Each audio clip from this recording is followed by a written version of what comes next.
আমাদের রাষ্ট্র স্বাধীন হয়েছে ৫৪ বছর চলতেছে। বেগম জিয়া ১০ বছর রাষ্ট্র পরিচালনা করছে, শেখ হাসিনা ২০ বছর রাষ্ট্র পরিচালনা করছে। তারা দুই নারী মিলিয়ে ৩০ বছর রাষ্ট্র পরিচালনা করছে। এর আগের সময়গুলো অস্থিরতায় কাটছে, ওই সময়গুলো বাদ দিলাম। কিন্তু এই দীর্ঘ ৩০ বছরে আমাদের জনগণের আশা আকাঙ্ক্ষা কতটা পূর্ণ হয়েছে? আমরা নতুন প্রজন্ম যা কিছু ডিজার্ভ করি তা কি দেওয়া হয়েছে? দেখেন, মানুষের যে মৌলিক অধিকার খাদ্য, বস্ত্র, বাসস্থান, শিক্ষা, চিকিৎসা, আমি ফার্স্টের দিকের গুলো নিয়ে আলোচনা নাই বা করি। মানে এই রাষ্ট্র তো খাদ্যের নিশ্চয়তা দিতেই পারে না। আজকে যদি আপনি বাজারে 50 টাকা কেজি পেঁয়াজ কিনেন, পরের দিন বাজারে 100 টাকা কেজি পেঁয়াজ হয়ে যায়। আপনি যদি তেল কিনে আসেন 90 টাকা কেজি, সেটা হয়ে যায় 120 টাকা কেজি। ও যদিও এখন তেল 190 টাকা কেজি নিচে নাই। দেখেন, খাদ্যের নিশ্চয়তা এই রাষ্ট্র দিতে ব্যর্থ। যে বস্ত্র যেটা, এটা মোটামুটি একটা স্টেবলিং পর্যায়ে চলে আসছে। কারণ মানুষ শিল্প কারখানা পর্যাপ্ত পরিমাণে হয়েছে, মেড ইন চাইনা আমদানি হচ্ছে, যার কারণে এটা মোটামুটি একটা হাতের নাগালে চলে আসছে। বাসস্থান, এটা কিন্তু এখনো মানুষ পায় নাই, প্রচুর পরিমাণে মানুষ বাসস্থানহীন। পথ শিশুর সংখ্যা কত লক্ষ জনে এটা ঠিক আমার মনে নাই। আজকে ৪ঠা ডিসেম্বর, আমি ঠিক মনে পড়তে পারতেছি না। কিছুদিন আগে একটা নিউজ হয়েছিল যে পথ শিশু কত, সেটা ঠিক আমার মনে নাই। শিক্ষার বিষয়টা দেখেন, খাদ্য, বস্ত্র, বাসস্থান, তিনটাই গেল। এখানে শুধু বস্ত্রটা, পোশাকটা একটু মোটামুটি নিয়ন্ত্রণের মধ্যে আসছে। শিক্ষার মধ্যে আসেন ৪র্থ নাম্বার। দেখেন, শিক্ষা, বাংলাদেশের শিক্ষা রেখে আপনি শিক্ষা বলতে পারেন ১লা ডিসেম্বর ২০২৫ থেকে প্রাইমারি স্কুলের পরীক্ষা হওয়ার কথা ছিল, বাট আজকে ৪ঠা ডিসেম্বর, এখন পর্যন্ত একটা পরীক্ষা হয় নাই। ছেলে মেয়েদের মন মানসিকতা কি পরিমাণে ভেঙে দিয়েছে সেটা চিন্তা করতে পারেন। শুধু কি তাই, বা পড়ালেখার সিস্টেম দেখতে পাচ্ছেন, এটা কোনো পড়ালেখার সিস্টেমের মধ্যে পড়ে? যাই না, এটা নিয়েও কথা না বললাম। চিকিৎসার ক্ষেত্রে আসেন, যেটা হচ্ছে মূল টপিক, আজকে কথা বলতে চাইতেছিলাম। দেখেন, বাংলাদেশের চিকিৎসা সিস্টেম এতটা এতটা এতটা বাজে যে এখানে সাধারণ একজন ইউপি চেয়ারম্যান অসুস্থ হইলেও সে বাইরের দেশে চলে যায়, দেশে চিকিৎসা গ্রহণ করে না। সেখানে আমাদেরকে প্রতিনিয়ত এই মানে অস্বাস্থ্যকর চিকিৎসা সিস্টেমের মধ্যে দিয়ে পরিচালিত হচ্ছে, জীবন চালাতে হচ্ছে।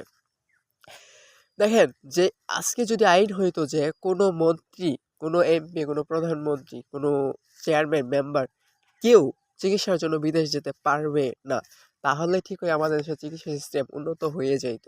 কিন্তু এই সিস্টেম নাই বলেই, এই আইন নাই বলেই আমাদের দেশের চিকিৎসা সিস্টেম উন্নত হচ্ছে না।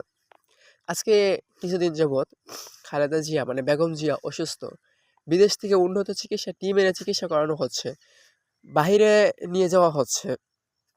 যখন সাবেক প্রধানমন্ত্রী বলতে স্বৈরাচার ফ্যাসিস্ট প্রধানমন্ত্রী ছিল রাষ্ট্রের পরিচালনায়, শেখ হাসিনা অসুস্থ হলে বাহিরের দেশে চলে যেত, বড় বড় মন্ত্রীরা অসুস্থ হলে বাহিরের দেশে চলে যেত তাদের চিকিৎসার জন্য। সিঙ্গাপুর, লন্ডন, আমেরিকা, বড় বড় হাই কোয়ালিটির রাষ্ট্র আছে, কিন্তু আমাদের জন্য কি আছে? আমাদের জন্য ভাঙাচোরাই সেই উপজেলা স্বাস্থ্য কমপ্লেক্স আর জেলা মেডিকেল কলেজ হাসপাতালগুলো।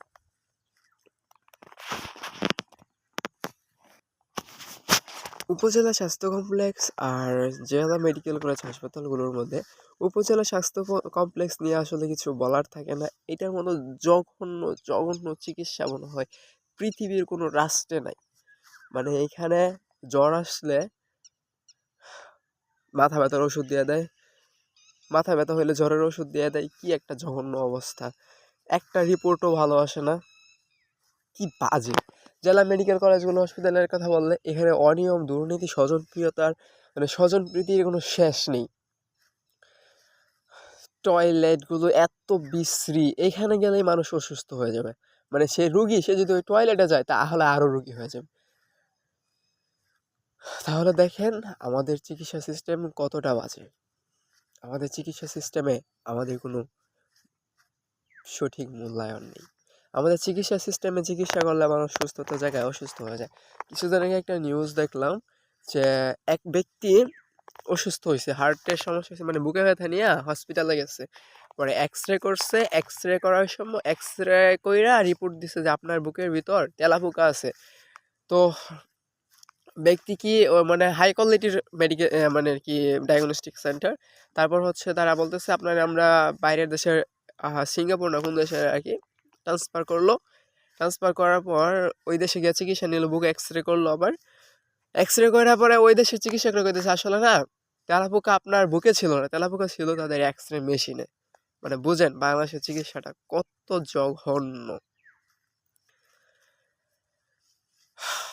আমরা কি পারবো চাইলেই বেগম জিয়ার মতো বিদেশ থেকে টিম নিয়ে আসছে চিকিৎসক?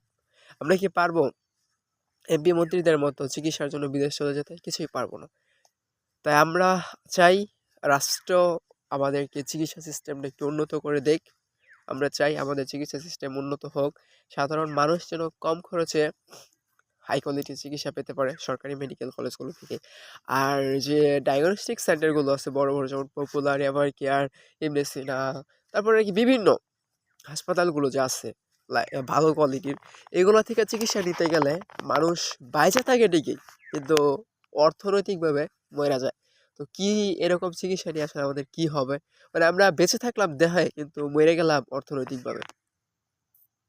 এমনও মানুষ আছে যারা এইসব প্রাইভেট হাসপাতালগুলোতে যে চিকিৎসা নিয়ে পরবর্তীতে দেখা যায় কি জানেন,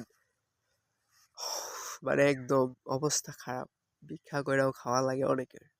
কারণ সব শেষ, জায়গা জমি বিক্রি করা লাগছে, কোটি দেওয়া লাগছে, বন্ধক দেওয়া লাগছে, সুদি ঋণ দেওয়া লাগছে।